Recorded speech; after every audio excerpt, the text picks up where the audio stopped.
एक कळतं की आपल्या बरोबर जे वाईट घडलं तेच आपण बघून आपल्या चेहऱ्यावरती हास्य येतंय आणि आपण त्याबद्दल बोलू शकत नाही।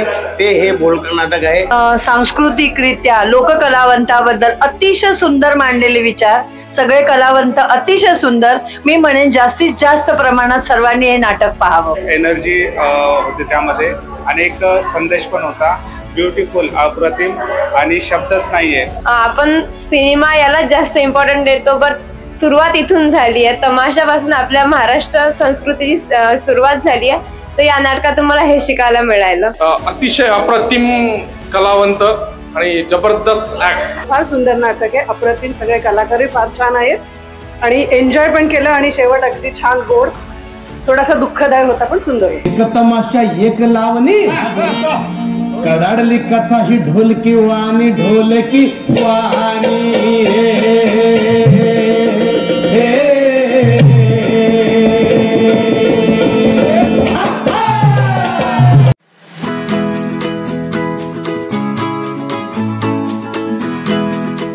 नमस्कार मित्रांनो, माझं नाव वैभव पांडुरंग सातपुते। ओके आहे एकदम या नाटकाचा आज 25वा प्रयोग शिवाजी मंदिर येथे संपन्न होतोय। अगदी पहिल्या प्रयोगापासून ते आतापर्यंतचा 25व्या प्रयोगापर्यंतचा प्रवास खरंच खूप छान आहे। आम्हाला अपेक्षा नव्हती की नाटक इतकं लोकांना आवडेल। नाटक लोकांना खूप आवडत आहे आणि काय होते की लोकांची कहाणी आमच्या जुबानी जेव्हा लोक ऐकतात तेव्हा लोकांना पण ते फार बरं वाटतं, ऍप्रिसिएशन फार सुंदर मिळतंय। मी या नाटकामध्ये सरकारची भूमिका करतोय। आता बेसिकली वगनाट्य असल्या कारणानं वगनाट्यांचा जो एक फॉर्मॅट असतो की सरकार आणि प्रजा यांच्यामधली ती सगळी कहाणी असते आणि या नाटकामध्ये मी राजाची भूमिका करतोय। राजा म्हणजे महाराज। या महाराजांकडे जनतेचे असलेले सगळे प्रश्न आणि त्या प्रश्नांवरती राजांनी दिलेली सगळी उत्तरं आणि ते कसं फेस करतात या सगळ्या गोष्टींना आणि जनतेच्या सर्व प्रश्नांची उत्तरं कशी देतात, ही त्यांची दुःखद कहाणी सगळी कशी ऐकून घेऊन त्यावरती कसा ते एक तोडगा काढतात, ही सगळी कहाणी म्हणजे ओके आहे एकदम आहे आणि खूप मजा येते। तमाशा कलावंत देखील सोबत काम करतायत।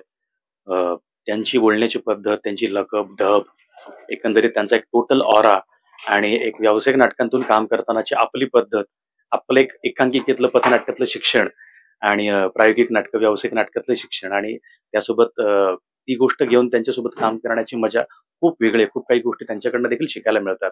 आवाजातली रेंज, एनर्जी, इंटेन्सिटी, इन्व्हॉल्वमेंट, खूप मजा येते। दिवस रात्र माणसाच्या मनामध्ये फक्त कामाचा विचार पाहिजे, फक्त काम काम आणि फक्त काम। महाराज, रात्रीच्या कामातून बाहेर या, दिवसाची कामं उरकायची। लोकनाट्य तसं पाहायला गेलं तर हे माझं तिसरं लोकनाट्य आहे। याच्या आधी देखील मी संतोष पवारांची काही लोकनाट्य वगैरे केलेली आहेत आणि पण हे फार वेगळ्या प्रकारचं वेगळ्या धाटणीचं नाटक आहे। ओके आहे एकदम। कोरोना काळामध्ये लोककलावंतांची सर्व रंगमंचावरच्या रंगभूमीवरच्या कलावंतांची झालेली उपेक्षा आणि त्याच्यातून त्यांनी कसे मार्ग काढत हे 2-2.5 वर्ष सर्व्हाइव्ह केलं, ही तक्रार शासन दरबारी तशी पाहायला गेलं तर गेली जरी असली तरी सुद्धा त्याच्यावरती खरंच त्यांचं समाधान, त्यांचं सॅटिस्फॅक्शन झालंय का, हा खरा प्रश्न या आजच्या नाटकामधून मांडला गेलेला आहे। आणि लोकनाट्य किंवा वगनाट्य सादर करताना एक गोष्ट खूप छान असते की हे नाटक ना लोकांमधलं असतं। जनरली काही व्यावसायिक नाटकं जी असतात त्याची कथा असते, एक पर्टिक्युलर त्याची ब्रॅकेट असते, त्या ब्रॅकेटमध्ये ते नाटक घडत असतं। पण ह्या नाटकाचं तसं नसतं। ही नाटकं लोकांमधली नाटकं असतात। लोकांचा रिस्पॉन्स घेऊन त्या पंचेसवर ते डेव्हलप होत जाणारी ही नाटकं असतात आणि लोकांच्या समस्या मांडायला आवडतं आणि लोकांना देखील ह्या गोष्टी बऱ्या वाटतात की आमच्या समस्यांबद्दल तुम्ही भाष्य करताय आणि त्याच्यावरती तोडगा काढण्याचा प्रयत्न करताय। त्यामुळे लोकांच्या मनातील अव्यक्ततेची कहाणी ही आपल्या जुबानी ऐकताना लोकांना पण फार बरं वाटतं आणि आम्हाला सुद्धा काम करताना खूप मजा येते। माझ्याच राज्यात एवढे प्रॉब्लेम असताना जर का आता स्वतःला मी विश्वगुरु घोषित केलं ना, तर लोक हसतील, मला याचा अंदाज बी आला। राधांजी, ते विश्वगुरु वगैरे ते बंद करून टाका बरं, नाहीतर लोक चपल्याने थांबतील धरून आता आपल्याला। हे नाटक थोडंसं अगदीच जर स्पष्टपणे बोलायला गेलं तर सरकारवरती थेट प्रश्न मांडणारं नाटक आहे। सरकारने कोरोना काळातल्या सरकारने रंगमंचावरच्या कलाकारांची, लोककलावंतांची कशा पद्धतीने उपेक्षा केली आणि काय त्यांचे प्रश्न आहेत ते प्रश्न त्यांच्यासमोर मांडलेले आहेत। लोकांना ती गोष्ट खूप आवडते, भावते। काही ठिकाणी जे समर्थक असतात, जसं आपण म्हणतो की एक सत्ताधारी वर्ग असतो आणि एक विरोधक वर्ग असतो, तसं सत्ताधारी वर्गाला ते थोडंसं टोचल्यासारखं होतं, पण विरोधक वर्गाला ते आवडल्यासारखं होतं। बऱ्याचशा ठिकाणी असं सुद्धा झालेलं आहे की जे जे फॉलोअर्स आहेत, जे सपोर्टर आहेत सरकारी व्यवस्थेचे, तत्कालीन सरकारी व्यवस्थेचे, त्यांना सुद्धा ही नाटक आमच्या समस्या त्यांना ऐकताना आवडतात. याच खरोखर तुमच्याकडे आमचं दुर्लक्ष झालं होतं. मला माझी एकच मिरची पुरते. एवढी तिखट आहे तुमची मिरची? लई तोंड भासत, आतड जळत, म्हणून आम्ही तिच्या तोंडीच लागत नाही. मराठी नाटकांमध्ये आता मी बऱ्याचशा ठिकाणी काही ठिकाणी मी परीक्षणाचं देखील काम करत असतो. मी स्वतः लेखक आहे, दिग्दर्शक आहे. बऱ्याचशा ठिकाणी परीक्षणांमधून पाहताना मला एक गोष्ट जाणवते, बरीचशी हल्ली मी व्यावसायिक नाटकं देखील पाहतो, की हल्लीच्या लेखकांचा मेंदू ब्लॉक झाल्यासारखं मला वाटतं. ते जुन्याच विश्वामध्ये अजूनही रमलेले, त्यांना नवीन काही गोष्टी कॉन्क्रीट कराव्याशा वाटत नाही. ते अजूनही काही काल्पनिक गोष्टींमध्ये रमलेले आहेत. त्यांना नवीन वैज्ञानिक गोष्टींची बाजू घेऊन वैज्ञानिक बाबींवरती भाष्य करून एखादी कथा लिहावी, काहीतरी मांडवं, काहीतरी जे बियॉन्ड द इमॅजिनेशन असेल, असे प्रयोग रंगमंचावरती होताना फार कमी प्रमाणात दिसतात. ही फार मोठी खंत आहे. काल मराठी भाषा दिन जरी झालेला असला तरी सुद्धा म्हणजे बरीचशी अशी मराठी व्यावसायिक नाटकं सुद्धा आहेत, म्हणजे जसं ज्यांची नाटकं सुद्धा मराठी, ज्या नाटकांची नावं सुद्धा मराठी भाषेतून असतात. तसं आमचंच या ना, आमचं पण ओके आहे एकदम, असं इंग्लिश आणि मराठी असं दोन्हीमध्ये मिक्सअप आहे. तर ते मराठी कल्चर जे आहे ते कुठेतरी खरंच खोलवरती रुजलं पाहिजे, ज्याच्याकडे आज काही प्रमाणात कानाडोळा केल्यासारखं वाटतो, नक्की वाटतो. पण ते सर्व मराठी नाटककारांनी, लेखकांनी समजून घेऊन त्याच्यावरती स्ट्रॉंगली काम करणं खूप गरजेचं आहे. मराठी भाषा ही दुर्मिळ होत चाललेली आहे, ती दुर्मिळ नाही होत गेली पाहिजे. ती आपल्या सर्वांना मिळून जपता आली पाहिजे आणि आपण ती जपूया. प्रधानजी, राजकुमारीला वर पसंत पडावा म्हणून देशोधडीला लागलेल्या राजकुमारांच्या देशोदेशीच्या तेच ते देशोदेशाच्या राजकुमारांच्या तुम्हाला तसबिरी आणायला सांगितलं होतं, त्याचं काय झालं? गणेश पंडितांसोबत माझं हे दुसरं नाटक आहे. याच्या आधी मी त्यांच्यासोबत एक लता नार्वेकरांचं सैरा वैरा नावाचं एक व्यावसायिक नाटक केलं होतं. त्यानंतर हे त्यांच्यासोबतचं माझं दुसरं नाटक आहे. त्या नाटकामध्ये गणेश पंडित फार वेगळा होता आणि या नाटकामध्ये गणेश पंडित फार वेगळा आहे. इथे गणेश पंडित काम करताना एक तो फार इथल्या तमाशा कलावंतांना, नवीन काही कलाकारांना घेऊन त्यांच्या कलेनं तो काम करून घेण्याचा प्रयत्न करतो असं मला दिसतं. आणि अगोदर जे नाटक केलं होतं तर त्याच्यामध्ये सुद्धा तो त्याची एक बाजू मांडताना दिसत होता. ह्यामध्ये सुद्धा त्याने ती गोष्ट लपवून ठेवलेली नाही. त्याला जे मांडायचं आहे या कथानकातून एक दिग्दर्शक म्हणून ते त्याने कसोशीने मांडण्याचा प्रयत्न केला आणि तो एक फार हुशार दिग्दर्शक आहे. आजच्या रंगमंचावरती अशा प्रकारचे दिग्दर्शक फार कमी आहेत, ज्यांना मला काय वाटतं आणि मला जे वाटतं ते मांडणं फार गरजेचं आहे. कारण की समाजामध्ये ज्या गोष्टी घडतायत त्या गोष्टींवरती भाष्य करण्याचा धाडस करणारी लेखक, दिग्दर्शक मंडळी आजच्या रंगमंचावरती फार कमी प्रमाणात आहेत. त्यांपैकी एक दिग्दर्शक आणि लेखक म्हणून मी गणेश पंडितांकडे पाहतो.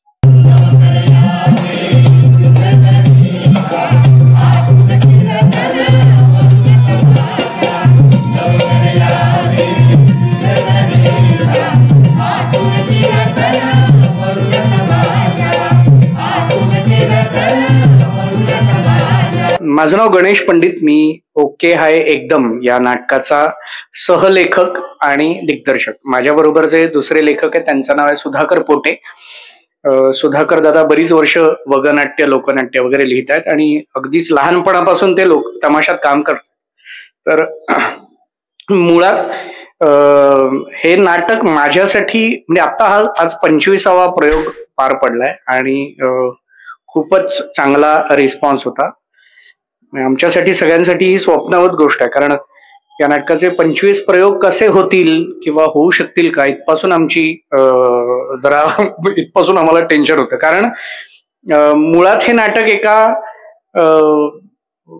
फेस्टिवलसाठी म्हणून आम्ही केलं होतं, की जे या नाटकाची जी निर्माती आहे सावित्री मेधातुल, तर सावित्रीला स्कॉटलंडचं जे एडेनबर्ग फ्रिंज फेस्टिवल होतो नाटकाचा, त्या लोकांनी या वर्षीपासून काही कंट्रीजमध्ये स्कॉलरशिप्स दिल्या होत्या.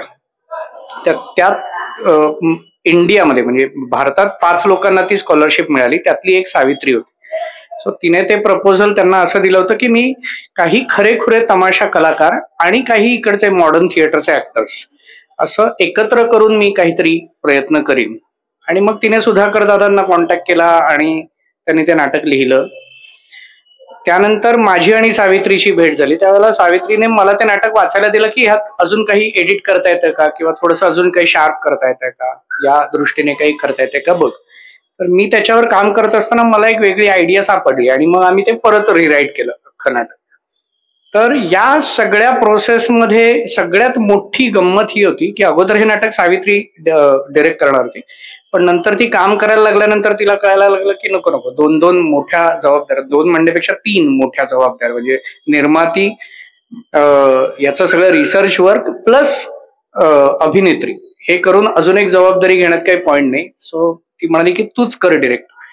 मी ते डिरेक्ट करायला लागल्यानंतर मला कळायला लागले यातले प्रॉब्लेम्स म्हणजे ऍक्च्युली त्या प्रोसेसची मजा गंमत खूप होती. कारण आम्ही हे जसं तमाशाच्या फडावर जशी तालीम होते नाटकांची, तशी आम्ही 1 महिना एकत्र सगळे राहून ही तालीम केली. म्हणजे एकत्रच राहत होतो आम्ही, ज्यात जेवण खाण्यापासून झोपण्यापासून सगळं एकत्रच होतं. आणि त्यावेळेला आम्हाला त्या नाटकाची जास्त गंमत कळायला लागली. मुळात तमाशा कलाकारांचे तिकडचे वगनाट्यात रेग्युलर काम करणाऱ्या लोकांची स्वतःची एक स्टाईल आहे, स्वतःची एक वेगळी एनर्जी आहे. आणि आपल्याकडच्या कलाकारांना त्या एनर्जीची किंवा त्या स्टाईलची सवय नाही. सो त्या दोन्ही गोष्टी मर्ज करणं हा सगळ्यात मोठा डायरेक्टोरियल प्रॉब्लेम होता, जो देवाच्या दयेने जो झाला व्यवस्थित, जो पार पडला. आणि तो पार पडण्याला सगळे लोक कारणीभूत आहेत. म्हणजे मी फक्त एकटा नाही, त्याला सावित्री आहे, अख्खी टीम आहे, त्या सगळ्यांनी मन लावून त्यात स्वतःला झोकून दिलं होतं महिनाभर. म्हणून ते आता म्हणजे यातला कुठला कलाकार तमाशातला आहे आणि कुठला कलाकार मॉडर्न थिएटरचा आहे हे ओळखणं कठीण होतं. इतपत ते सगळे त्या प्रोसेसमध्ये जेल होऊन काम करत होते. त्यामुळे या नाटकात एकतर कोणी असा स्टार फेस किंवा असा काही नाहीये. पण मला असं वाटतं की नाटकाला मुळात त्याची गरजही नाही, कारण नाटक म्हटलं तर त्याची गोष्ट आणि त्याचा विषय हाच स्टार असतो बरेच वेळा. सो हे नाटक हळूहळू लोकांपर्यंत पोहोचतंय, लोकांना त्यातली गंमत कळते, लोकांना त्यातला उपहास कळतोय, लोकांना त्यातली एक वेगळी एनर्जी, त्याचं सांगणं काय आहे ते कळतंय, लोकांपर्यंत पोहोचतंय.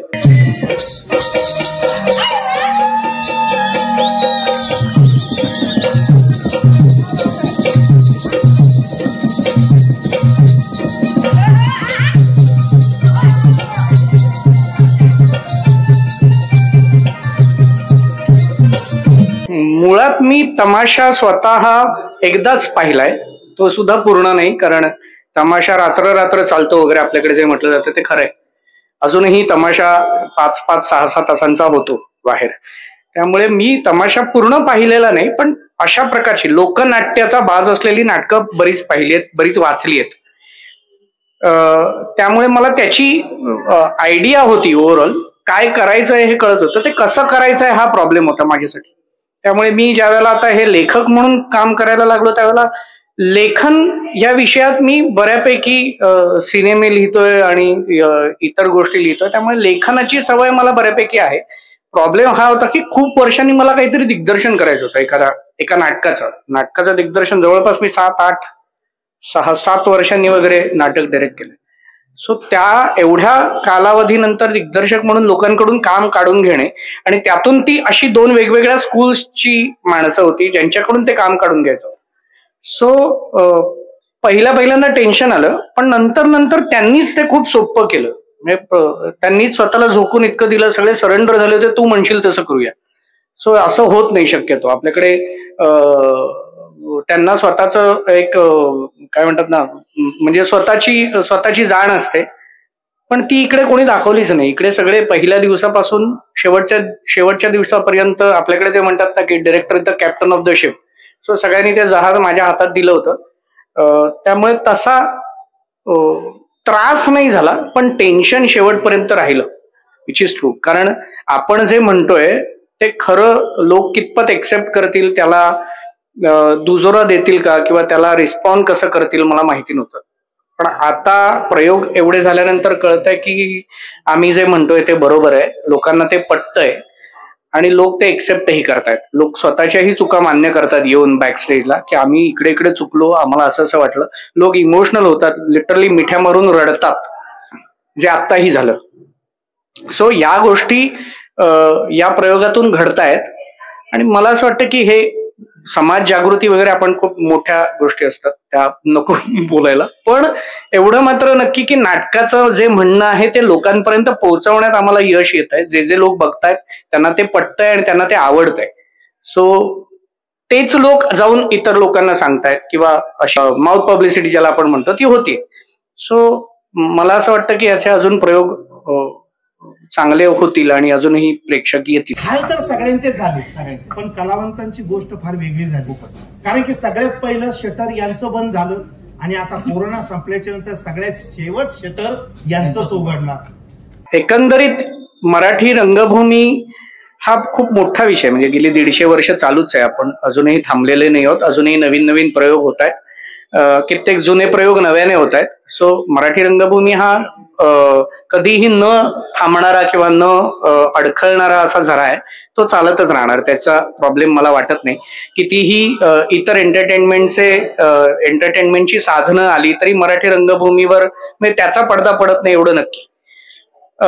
मला फक्त एवढंच वाटतं की रंगभूमी जसे कुठल्याही गोष्टीत थोडे थोडे बदल होत राहतात तसे नाटकातही होत आहेत, रंगभूमीतही होत आहेत. आणि ती फक्त मराठी रंगभूमीवर बदल घडतायत का तर नाही, ते इतर रंगभूम्यांवरही घडतायत. म्हणजे वेगवेगळ्या प्रकारच्या भाषेंमध्ये किंवा वेगवेगळ्या प्रकारच्या फॉर्म्समध्ये, वेगवेगळ्या लोकल थिएटर्सच्या फॉर्म्समध्ये सुद्धा बदल घडतात, जसे मराठी रंगभूमीवरही घडतात.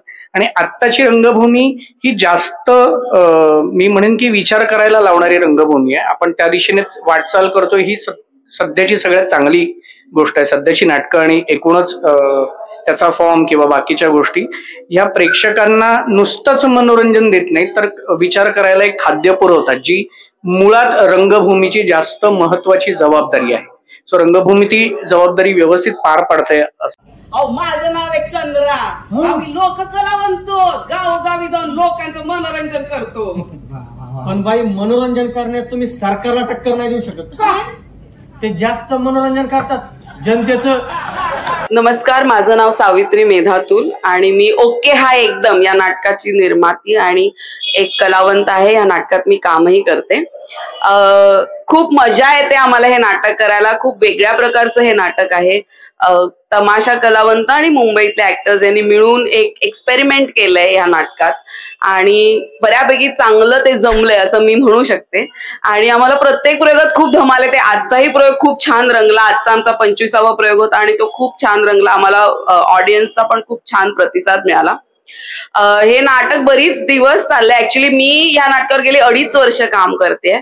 मला स्कॉटलंडमध्ये एडिनब्रो फ्रिंज फेस्टिवल नावाचं एक मोठं इंटरनॅशनल थिएटर फेस्टिवल होतं. त्याची 1 वर्षाची फेलोशिप मिळाली होती आणि त्या फेलोशिप अंतर्गत मी या नाटकाबद्दलचा रिसर्च आणि मग त्याची स्क्रिप्ट डेव्हलपमेंट वगैरे वर गणेश बरोबर त्याच्यानंतर ह्या नाटकावर काम केलं आणि मग नंतर आम्ही सगळी टीम जमा करून आम्ही ह्या नाटकावर रिहर्सल्स आणि हे सगळं काम केलं. कळलं नाही, पण आता पुरुषाच्या जातीला आम्ही नाही ओळखायचं तर कुणी ओळखायचं? अगं पण येणार तुम्ही कोण सांगशील का नाही? जरा दम धरशील का नाही? हा, आता फोन वाजतोय बघ, 1-2 साडेमाडे ट्रिंग ट्रिंग. हाय का नाही? मी चंद्राबाई नारायणगावकर ही व्यक्तिरेखा करते. ही तमाशाच्या फडाची मालकीण आहे आणि आजपर्यंत मराठी रंगभूमीवर हे पहिल्यांदाच असं तमाशाच्या फडाची मालकीण असं कॅरेक्टर लिहिलं गेलंय आणि सादर केलं गेलंय. आणि ही तिची गोष्ट आहे की ती कशी आपल्या फडावर आलेल्या विविध संकटांना, विविध अडचणींना कशी तोंड देते आणि शेवटी ह्या अडचणीतनं मार्ग काढायचा म्हणून कशी सरकार दरबारी ती जाते आणि कसं त्यांनाच खेचून आणते की तुम्ही आज एका आमचं आयुष्य बघा तरच तुम्हाला कळेल की तुमच्या योजना किंवा तुमच्या लॅक ऑफ योजना, तुम्ही ज्या योजना करत नाही आहात, तुम्ही जे दुर्लक्ष करताय त्यामुळे लोकांचे काय अवस्था होते हे तुम्हाला फर्स्ट पर्सन कळेल. ह्याच्यासाठी ती त्यांनाही चॅलेंज करते, सरकारला, व्यवस्थेला चॅलेंज करते आणि अशी ती एक अतिशय खमकी लढाऊ बाई आहे आणि तिचं आणि तिच्या तमाशाच्या फडाच्या जीवनावर हे नाटक आधारित आहे. त्यांचा विषय आहे. गेले 6 महिने हा माणूस आपल्याकडे काम करतोय, त्याला पगार बी दिला नाही ना आपण. त्याला असं वाटायला नको ना का आपण फुकटात काम करून घेतोय म्हणून. चंद्रा फुकट काही करत नाही, कुणाकडून करून बी घेत नाही. सांगा त्या महाराजांना. खूप आव्हानं आली, कारण हे माझं पहिलं व्यवसाय, मराठी व्यावसायिक नाटक म्हणून हे माझं पहिलं नाटक आहे निर्माती म्हणून. या आधी मी प्रोड्युसर म्हणून काम केलंय, माझं काली बिल्ली प्रोडक्शन नावाची कंपनी आहे, पण ती आम्ही जास्त मराठी व्यावसायिक रंगभूमीवर नव्हतं. आमचं इंग्लिश आणि हिंदी नाटकं मी करत होते, त्यामुळे हा पहिलाच अनुभव आहे. इकडची गणित वेगळी आहेत, इकडची काही चालीरीती म्हणायच्या तर वेगळ्या आहेत आणि हे सगळं शिकत पहिलंच नाटक असल्याने there is lot of learning curve. खूप गोष्टी शिकत कधी चुकत, कधी झालेल्या चुका दुरुस्त करत, कधी झालेली माती आता झाली आहे असं समजून पुढे जात, असा हा प्रवास आहे. पण मला एक सांगू इच्छिते की ह्यात मला सहनिर्माते म्हणून श्रीकांत तटकरे यांचं खूप ह्यात फायदा आहे आणि ते माझ्या बरोबर ह्याच्यात पूर्णतः इन्व्हॉल्ड आहेत आणि ते गेली बरीच वर्ष बरीच नाटकं प्रोड्यूस करतायत. सो त्यांचा अनुभव आणि त्यांनी ह्या नाटकावर दाखवलेला विश्वास आणि त्याच्यासाठी की नाही ताई आपण हे नाटक करूया आणि त्याच्यासाठी त्यांनी केलेली खटपट, हे माझ्यासाठी एक निर्माती म्हणून खूप महत्वाचं आणि खूप जमेची बाजू आहे. ट्रक चालतो डिझेलवर आणि डिझेलची वाहनं उभी राहील का त्यांची लागती वाट. आता व्याज आणि मुद्दल देऊन वाट लागलेला ट्रक परत कसा काही आणायचा, आपण घेऊ नवीन विकत. लाईफ चेंजिंग अनुभव आहे हा माझ्यासाठी निर्माती म्हणून. पण एक गोष्ट आहे की आज तुम्हाला जर नाटकाची निर्माती बनायचं असेल तर तुमची विजन क्लिअर असणं आणि अंगात चिकाटी असणं ह्याच्याशिवाय दुसरं गत्यंतर नाही. अनेक अडचणी येतात, ऑडियन्स येतो, लोक येतात, तिकीट विकली जात नाही, वेगवेगळ्या कलाकारांचे वेगवेगळे प्रश्न असतात आणि ह्या सगळ्यातनं मार्ग काढत शांत डोक्याने पण चिकाटीने मार्ग काढत तुम्हाला पुढे जात राहायला लागतं आणि तुम्ही थोडे वेडेच असायला पाहिजे. तुम्हाला नाटकाचं वेळ असल्याशिवाय निर्माती होता येत नाही हे मी शिकले आणि त्यामुळे आज मला जे आतापर्यंत जी लोकांनी इतकी उत्तम नाटकं प्रोड्यूस केली याबद्दलचा आदर ऍक्च्युली माझा द्विगुणित झालाय की बापरे कसं केलं असेल त्यांनी हे. पण मला आता हाही कॉन्फिडन्स आलाय की येस मी निर्माती म्हणून पुढेही काम करत राहील आणि नाटकात अभिनेत्री म्हणूनही काम करत राहील. कदाचित दोन्ही एका वेळेला नाही करणार पण हे काम पुढे करत राहील ह्याचाही कॉन्फिडन्स मला आलाय. आले का किडे वळवळ करून काय महाराज, मला वाटलं होतं जागा बदलल्यावर तुमच्यात काहीतरी सुधारणा होईल पण नाही, चंद्राबाईचा फड सुद्धा तुम्हाला सुधरू शकला नाही. मी सुधाकर पोटे ओके आहे एकदम. या नाटकाच्या निमित्ताने आज आमचा 25व्या प्रयोगाला रौप्य महोत्सवी प्रयोग आहे आणि या प्रयोगाला आम्ही शिवाजी मंदिर दादर या ठिकाणी हा प्रयोग सादर करतोय. याचा प्रथमचा शुभारंभाचा प्रयोगही शिवाजी मंदिर दादर या ठिकाणी झालेला आहे आणि आनंद होतोय की आज 25वा प्रयोग यशस्वीरित्या आमचा दादर श्री शिवाजी मंदिर या ठिकाणी संपन्न होतो आहे. या नाटकाबद्दल सांगायचं झालं तर हे नाटक संपूर्ण जनतेच्या दरबारातलं नाटक आहे आणि या नाटकाच्या माध्यमातून कोरोना काळामध्ये जी कलावंतांची फरफट झाली ती फरफट शासन दरबारी मांडताना त्या कलावंतांची काय तारांबळ झाली किंवा शासन हे कितपत त्या कलावंतांच्या मदतीला धावून आलं याचं एक सुंदरसं उदाहरण या नाटकातून तुम्हाला पाहायला मिळेल.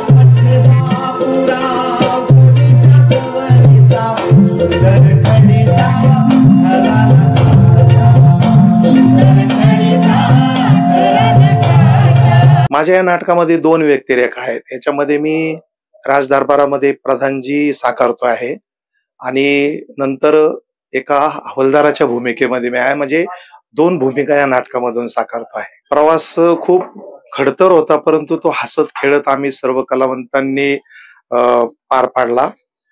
कारण की या नाटकाच्या माध्यमातून या लोक कलावंतांच्या आयुष्यामध्ये काय घडतंय आणि काय बिघडतंय हे साकारताना प्रत्येक गोष्टीवरती आम्हाला अभ्यासपूर्वक याच्यामध्ये मांडणी करावी लागली आणि ती मांडणी करताना माझे जे सहलेखक आहेत, या नाटकाचं ज्यांनी दिग्दर्शन केलं हे गणेशजी पंडित यांचं भरपूर मोलाचं यामध्ये योगदान आहे आणि त्यांच्या मार्गदर्शनाखालीच मीही काम करत होतो. त्यांचंही दिग्दर्शन मला लाभलंय. माझ्या बरोबर त्यांनी या नाटकाचं लेखन केलेलं आहे आणि आम्ही दोघांनी मिळून या नाटकामध्ये जे जे आम्हाला रसिकांसमोर मांडता येईल त्या कलावंतांच्या व्यथा, त्याचा आम्ही पुरेपूर प्रयत्न केलेला आहे आणि तो यशस्वीरित्या पार पडतोय या रोपे महोत्सवी प्रयोगाच्या निमित्ताने, असं आम्हाला वाटतंय.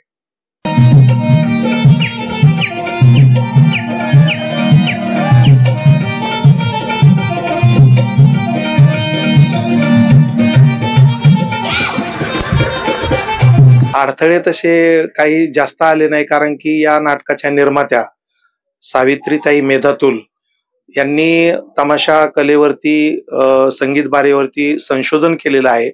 गेली 7 ते 8 वर्षे मला वाटतं, माझ्या माहितीप्रमाणे त्याच्यापेक्षा जास्त असू शकतात.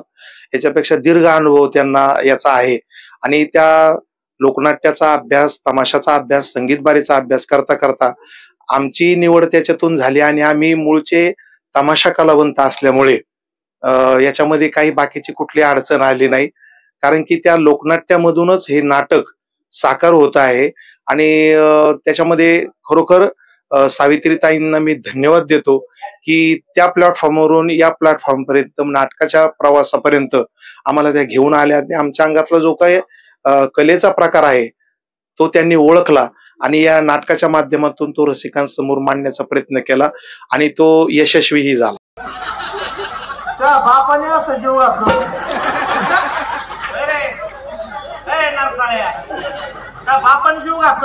तमाशा क्षेत्रामध्ये मी ज्यावेळेस वगनाट्य लिहित होतो, माझे जवळजवळ 25 ते 30 वगनाट्य महाराष्ट्रामध्ये संपूर्ण तमाशा क्षेत्रामध्ये गाजतायत आणि त्या वगनाट्याच्या माध्यमातून मी खूप लोकप्रिय त्या क्षेत्रामध्ये होतो. परंतु नाटकाच्या माध्यमातून या भव्य आणि दिव्य अशा रंगमंचावरती, या रंगमंदिरामध्ये ज्यावेळेस आपण हे नाटक सादर करतो त्यावेळेस प्रेक्षकांचा मिळणारा प्रतिसाद हा खूप आगळा वेगळा आहे. तमाशामध्ये ओपन कार्यक्रम होतात, तंबूचे कार्यक्रम होतात, त्याच्यामध्ये तो प्रेक्षक वर्ग पण वेगळा असतो आणि थिएटरमध्ये येऊन बघणारा जो रसिक असतो हा फार वेगळ्या प्रकारचा असतो. तर हा प्रवास खूप कठीण होता, परंतु तो सक्सेस झाला या नाटकाच्या माध्यमातून, या नाटकाच्या निर्मात्या सावित्रीताई मेधातुल यांच्या माध्यमातून. खरोखर खूप बरं वाटतंय. त्या रसिकांपुढे वगनाट्य साकार केलं आणि या रसिकांच्या पुढे त्याच वगनाट्याचं रूपांतर लोकनाट्यामध्ये करून हे नाट्य रूपाने रसिकांच्या समोर सादर करताना खूप समाधान वाटतंय.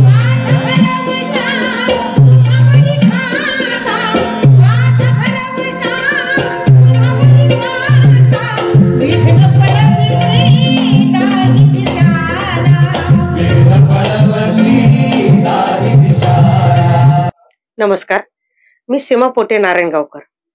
या ओके आहे एकदम या नाटकाचा फॉर्म असा आहे की हे संपूर्ण नाटक तमाशा कलावंतांवर सादर करण्यात आलं आहे आणि कोरोनाच्या काळामध्ये जे तमाशा कलावंतांची हाल झाले, जी उपेक्षा झाली, त्याच्यावरती हे नाटक लिहिण्यात आलेलं आहे. कोणाकडे 2 रुपये मागितले तर मला वाटत तुझा आम्हाला पैसे दे म्हणून.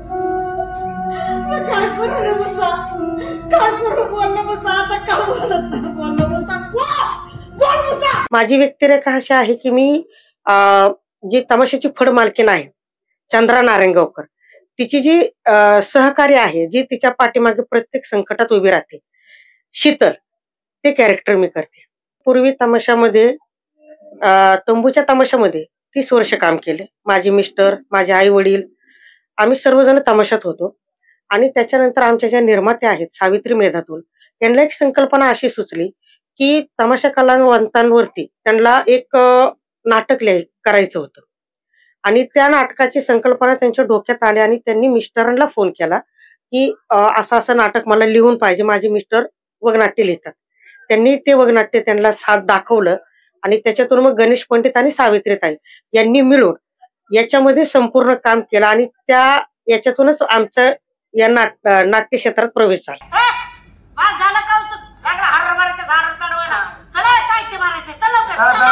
तमाशा फळात कसं असतं, तंबूमध्ये ओपन पब्लिक असतं, खूप असतं, 3000, 4000, 8000, 10000 असं पब्लिक असतं आणि आपल्या नाटकाच्या थिएटरमध्ये जास्तीत जास्त 200, 150 असं पब्लिक असतं आणि ते कसं म्हणजे ओपनला म्हणजे खूप ओरडावं लागतं, खूप ओरडून अंगाची हालचाल जास्त करून करावं लागतं आणि इथं कसं पूर्ण बंदिस्त पद्धतीने ते काम करावं लागतं आणि ते आमच्याकडून करून घेतलं.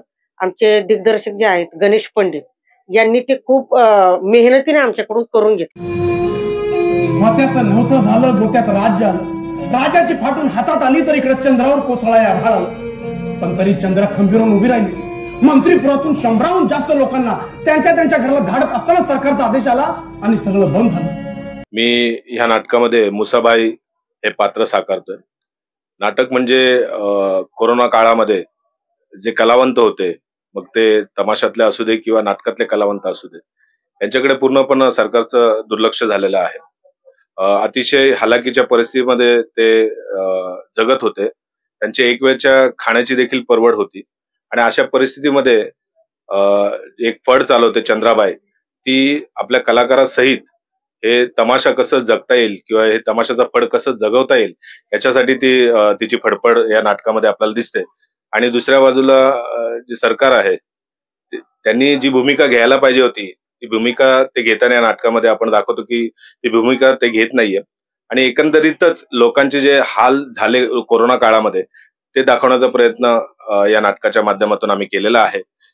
जरी सिम्बॉलिक कलाकार असले तरी ही परवड हे संपूर्ण भारतातल्या तळागाळातल्या लोकांची झालेली आहे आणि आम्ही आमच्या नाटकाच्या माध्यमातून ते प्रश्न सरकारपुढे मांडण्याचा प्रयत्न आम्ही. खरं म्हणजे आम्ही तमाशा म्हणजे मी तरी तमाशा कलावंत नाहीये, पण आम्हाला ती सराव करताना जी आम्ही मेहनत, त्या भाषा, ते जे काय बारीक बारीक गोष्टी असतात ते आम्हाला खूप शिकायला भेटतं. मी या नाटकामध्ये पोलिसाची भूमिका करतोय आणि ऍज अ इन्स्ट्रुमेंट कीबोर्डिस्ट पण आहे, म्युझिशियन, म्युझिक डायरेक्टर याच्यामध्ये. एकंदरीत आतापर्यंत जे नाटक झाले लोकांचा प्रतिसाद एवढा उत्तम आला या गोष्टीसाठी, कारण शासनाला प्रश्न विचारणार पहिल्यांदा असं एखादं नाटक रंगमंचावर आलंय असं मला तरी वाटतं. या नाटकामध्ये मी शाहीर ही भूमिका साकारत आहे. लोकनाट्य ही जी पद्धत आहे किंवा हा प्रकार आहे यापूर्वी मी केला होता, पण एवढ्या डीपली हा केला नव्हता.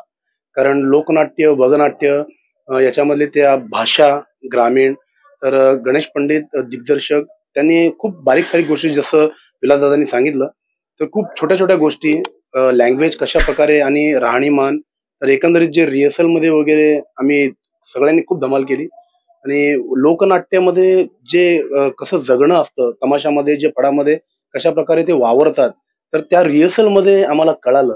कारण सुधाकर दादा आणि सीमाताई किंवा भालचंद्र दादा आणि प्रज्ञा हे त्या तमाशामधलेच आहेत. मी यापूर्वी कधी ऐकलेलं होतं फक्त, पण मला माहिती नव्हतं एवढ्या डीपली. तर पहिल्यांदा या नाटकाच्या माध्यमातून रिहर्सलमध्ये मला कळालं की तमाशामध्ये फडामध्ये काम करणारे जे कलाकार आहेत, लोक आहेत, कसे जगतात आणि कसे ते त्यांच्या सीझनला वेगवेगळ्या गावोगावी तालुक्यामध्ये फिरतात. मग त्यांचं राहणीमान, त्यांचं काम करण्याचं जे पद्धत आहे ते खूप छान आणि खूपच मजा आली मला या टीम सोबत काम करताना. हे नाटक जे आहे ते सरकारी व्यवस्थेवरती भाष्य करणारं नाटक आहे आणि आतापर्यंत बरीच नाटकं आली आहेत सरकारी व्यवस्थेवरती भाष्य करणारी, पण ह्याचं एक वेगळेपण आहे की नाटक हे जे आहे ते खरेखुरे जे तमासगीर आहेत त्यांच्याबरोबर सुद्धा आम्ही हे काम करताना, म्हणजे काही तमासगीर आहेत खरेखुरे आणि आम्ही मुंबईचे काही कलाकार आहोत, तर या दोन्ही कलाकारांनी मिळून सांगड घातलेलं एक नाटक आहे. नाटक अगदी सुंदर होतं आणि त्यांना काय म्हणायचंय, त्यांचं मर्म जो होता सांगण्याचा तो आम्हाला कळलेला आहे. नाटक मला अगदी अगदी म्हणजे खूपच छान वाटलं. We are all happy. मैंने कुछ सोचा था और निकला कुछ और. कॉमेडी के साथ साथ सच में ऐसा लगा कि लाइक रुला दिया. एंड तो कोविड के दिन जो थे सारी चीजें याद आ गई. बट अमेझिंग नाटक. कळायला पाहिजे लोकांना की कलावंतांचे पण काय हे असतात, त्याच्यातून त्यांनी भाष्य छान केलेलं आहे. सगळे कलाकारांचं काम खूप छान होतं, आवडलं नाटक. पैसा वसूल असं म्हणता येईलच, पण ज्या आजच्या काळामध्ये जी परिस्थिती निर्माण झालेली आहे आणि ह्या लोककलेच्या माध्यमातून व्यवस्थेच्या विरुद्ध राजकीय सामाजिक गोष्टींचं ज्या पद्धतीने जी मांडणी केलेली आहे, उत्कृष्ट अभिनय, उत्कृष्ट संगीत, तसं त्यांच्या टीमवर्क आणि जो समाजाला संदेश त्याच्या आता काळामध्ये ह्या नाटकातून पूर्णपणे मिळत आहे. अतिशय सुंदर असं नाटक लिहिलेलं आहे. खूप छान रित्या त्यांनी सांगितलंय. As a social work student मलाही माहिती आहे समाजकीय आणि राजकीय किती प्रकारे त्यांनी इश्यूज समोर मांडले आहेत आणि खूप सुंदर असं नाटक त्यांनी दाखवलं आहे आम्हाला. पहिलं नाटक आम्ही मुलुंडमध्ये पाहिलं होतं, पहिला शो, परंतु या दुसऱ्या शोला खूप तुफान गर्दी जमली होती. ते बघून फार भारावून गेलो. आणि आज हरवत चाललेली जी आपली संस्कृती आहे, जी नाटक संस्कृती, हळूहळू ह्या बॉलिवूड, हॉलिवूड आणि टॉलिवूड या संस्कृतीच्या भरामध्ये वाहवत चालली आहे. आणि लोककलावंतांनीच नाटकाचा पाया रचलेला आहे किंवा ह्या संस्कृतीचा पाया रचलेला आहे. तर हा कधीच संपू नये आणि ह्याची खूप भरभराट व्हावी, अशा पद्धतीची नाटकं आणखीन आम्हाला पाहावयास मिळू दे. अंतःकरणाचा ठाव घेणारा नाटक आहे हे. आणि हा जो प्रश्न तमाशा कलावंताचा आहे याच्यावर काहीतरी सोल्युशन निघालं पाहिजे असं मला कायम वाटतं. खूप अशी कलाकृती जी आहे ती एकदम खूप अविस्मरणीय आहे. खरी परिस्थिती जर तुम्हाला बघायची असेल तर पूर्ण परिवार आपल्या फॅमिली सहित हे नाटक बघितलं पाहिजे. ओके हाय एकदम हे एक धमाल टाइमपास असलेलं, लोकनाट्याचा बाज असलेलं, पण पूर्णपणे लोकनाट्य नसलेलं असं एक नाटक आहे, जे रेग्युलर नाटक जसं असतं तसं आणि लोकनाट्य हे दोन्ही बाज एकत्र केलेलं. आणि महत्वाची गोष्ट म्हणजे दोन्हीतले ऍक्टर्स एकत्र येऊन काम करत असलेलं नाटक, जे आजपर्यंत कधी घडलेलं नाही रंगभूमीवर, की आपल्याकडचे नॉर्मल नाटकात काम करणारे इकडचे लोक आणि तमाशात काम करणारे तमासगीर हे एकत्र येऊन एक नाटक करतायत, असं कधी घडलेलं नाही जे या नाटकात घडतंय.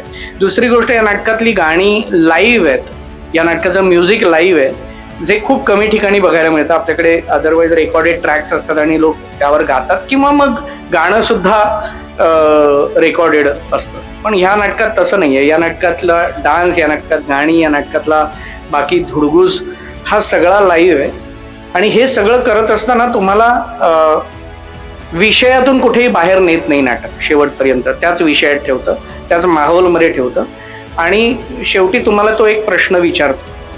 नाटक म्हणून नाटकात काम करणारी मंडळी आणि ती टीम मिळून तुम्हाला एक प्रश्न विचारतात, याचं उत्तर तुम्हाला शोधायचं आहे. त्याची जबाबदारी तुमच्या खांद्यावर देतात आणि जी जबाबदारी आत्ताच्या घडीला खूप मोठी जबाबदारी आहे असं मला वाटतं. सो हे नाटक बघा. थिएटर हॉलिक हे चॅनल सबस्क्राईब करा आणि नक्की बघा. थिएटर हॉलिक हे चॅनल सबस्क्राईब कराच तुम्ही. पण हे नाटक लोकांनी का पाहायला यावं यासाठी मला खरंच असं वाटतं की आमच्या नाटकाची कॅप्शन लाईन पण आम्ही दिलेली आहे की जनतेच्या दरबारातलं नाटक. काय होतं की लोकांच्या मनातली खतखत, लोकांमधल्या समस्या आहे बऱ्याचदा लोकांना बोलाव्याशा वाटत नाही, लोक बोलण्याचं धाडस करत नाहीत. परंतु आम्ही या रंगमंचावरनं काहीतरी गोष्टी किमान पक्षी तुमच्या मनातलं जाणून आम्ही इथून या रंगमंचावरनं या समाज मनामध्ये, या लोकांसमोर, या सिस्टीमला आम्ही काही गोष्टींचा प्रश्न विचारण्याचा मनोमन आणि भरपूर प्रयत्न करतोय. तर तुम्ही याला चांगली दाद द्यावी एवढीच आमची मनापासून इच्छा. प्रेक्षक येत आहेत पण आम्हाला अजून प्रेक्षकांनी यावं अशी इच्छा आहे आणि अधिकाधिक लोकांपर्यंत हे नाटक न्यावं. मी असं प्रेक्षकांना म्हणेन की मला माहिती आहे की आजकाल रंगभूमीवर खूप काही ठराविक पद्धतीची नाटकं होत आहेत आणि आपल्याला काही ठराविक पद्धतीची नाटकं बघायची सवय झाली आहे. हे काहीतरी वेगळं आहे मला समजतंय, त्यामुळे लोकांना पटकन असं वाटतं की अरे आपल्याला आवडेल न आवडेल, पण गिव्ह इट अ ट्राय. थोडा एक चान्स घ्या. एक काहीतरी वेगळं तुम्हाला आम्ही दाखवतोय. आम्ही तुम्हाला गॅरंटी देतो की तुम्हाला पैसा वसूल पण विचार करायला लावणार असं हे नाटक आहे आणि तुम्हाला नक्की हे नाटक बघायला आवडेल. सो आम्ही सगळे नवीन आहोत. पहिलं नाटक आहे, पहिलं प्रोड्युसर आहे, काहीतरी वेगळा एक्सपेरिमेंट करतोय, तर आम्हाला एक चान्स तर द्या आणि येऊन आमचं नाटक बघा. त्याचबरोबर थिएटर हॉलिक हा जो ऑनलाईन चॅनल आहे तोही तुम्ही सबस्क्राईब करा. मी प्रेक्षकांना अगदी आवर्जून कळकळीची विनंती करेल की आपण अनेक नाटकं पाहिली असतील, अनेक कला प्रकार पाहिले असतील, पण या नाटकाच्या माध्यमातून तुम्हाला एक आगळा वेगळा आनंद मिळेल. हसू आणि आसू या दोन्हींचा मेळ असणारा असा हा नाटकाचा प्रयोग आहे. ओके आहे एकदम. तर या नाटकाचा प्रयोग तुम्ही अवश्य पहा आणि एकदा येऊन खळखळून हसा आणि या लोककलावंतांच्या ज्या व्यथा आहेत हसता हसता नक्कीच तुमच्या हृदयाचा ठाव घेतील याची मला खात्री. थिएटर हॉलिक हे चॅनल सबस्क्राईब करा. नक्कीच मी सांगेल रसिकांना की रसिकांनी आतापर्यंत खूप नाटकं पाहिली, कौटुंबिक नाटकं पाहिली, सिरियस नाटकं पाहिली, हॉरर नाटकं पाहिली, पण हे नाटक तुम्ही नक्की बघायला या. कारण की लोककलावंतांचं जगणं कसं असतं आणि लोककलावंतांची हाल अपेक्षा कशी असते, लोककलावंतांकडे सरकारचं किती लक्ष आहे किंवा नाहीये हे तुम्हाला पाहायला मिळेल आणि तुम्हाला याच्यातून खूप आनंदही मिळेल, तुम्हाला याच्यातून खूप हसायला मिळेल, तुम्हाला याच्यातून जे काही खरं जीवन आहे कलावंतांचं ते पाहायला मिळेल. तुम्ही नक्की या ही मी विनंती करते आणि या चॅनलला सबस्क्राईब करा ही माझी नम्र विनंती. म्हणजे लोकांचं मनोरंजन तर आम्ही करतोच आहोत, पण त्याचबरोबर एक संदेश देण्याचा प्रयत्न करतोय. ते बघण्यासाठी सगळ्यांनी यावं. थिएटर वाले के चॅनल सगळ्यांनी सबस्क्राईब करा.